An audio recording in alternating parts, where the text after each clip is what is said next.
All right, thanks very much, Duke. We know more about that shootout and armed robbery at an uptown drugstore yesterday where a police officer and two suspects were wounded. There was a court hearing this morning for one of the accused gunmen, 26-year-old Richard Sansbury. Sansbury, who is from Indianapolis, is accused of attempted murder of a police officer, armed robbery, and false imprisonment.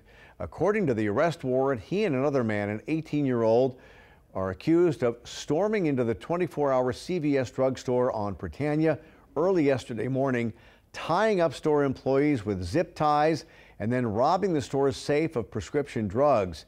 When three New Orleans cops got to the store, there was a shootout with the men, who were both wounded and tried to escape. One was found shortly afterwards. The other was found a couple of hours later. As we said, a police officer was wounded in that shootout, a gunshot wound to the shoulder. Our partners at the New Orleans Advocate say authorities are now investigating to see if the two gunmen may have been involved in other pharmacy robberies in other states.